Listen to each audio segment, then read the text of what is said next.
Hey guys, this is Hamon, and welcome back to Bite Size, the short review games that I've taken interest in. They have to be old, they have to be new, they just have to be something I'm interested in. And today we're going to be talking about Machinika Museum, or Machinika Museum, or Machinika Museum. I don't know how it's pronounced. I just know it's another game that's similar to The Room. It's a puzzle. It's one of those 3D puzzle things where you basically have to figure out some stuff. In this case, instead of figuring out this whole thing to progress to another room or anything, you're just trying to figure out what different doodads do that you were given in a museum.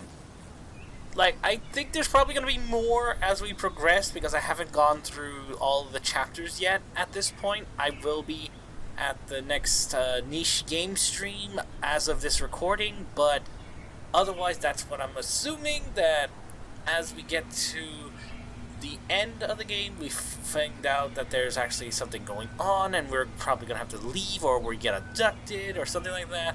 So, you know, there's all that. And it's a good game. I like it. It's another puzzle game, so there's not really much to it in the sense of, you know, groundbreaking stuff, but I like it.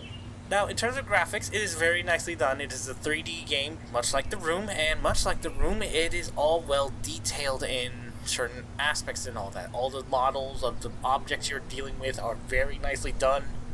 The alien artifacts that you pick up are very interesting to look at, and how they work and how they move and how you interact with them and such. So all in all, it's really nicely done. And honestly, that's really it. Nothing really much to complain about. I really have no complaints. Besides, this is like currently the only game that's available. They are planning to make a sequel, but for now that is honestly it. So that's all I can really say about it. If in the next one they improve on the graphics or it gets worse, I will probably have a better opinion of the series as is. But until then, I really enjoy the game. Now, in terms of the mechanics, it's similar to The Room. You look around the 3D space, like you're able to move the camera all around the device if it's on like the table and such, because it actually has like a 2-stage type of deal. The first stage, you open a package on the main table, whether it's through simply opening the box with scissors to cut the table, which was the case for the first object, or doing some intricate code or enter a special lock that needs a key and all that type of stuff.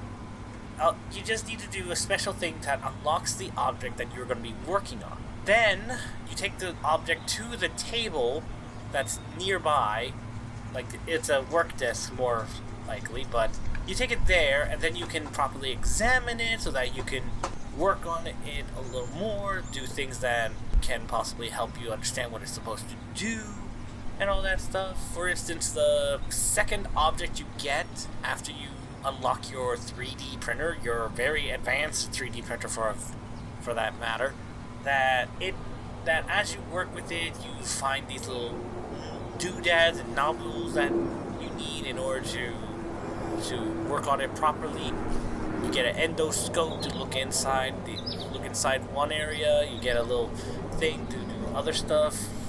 And once you finish that second object, it gives you a zero gravity device that basically allows you to properly examine the object in a more rotational manner, so that you don't have to be forcing your head left and right in order to get a better idea of things.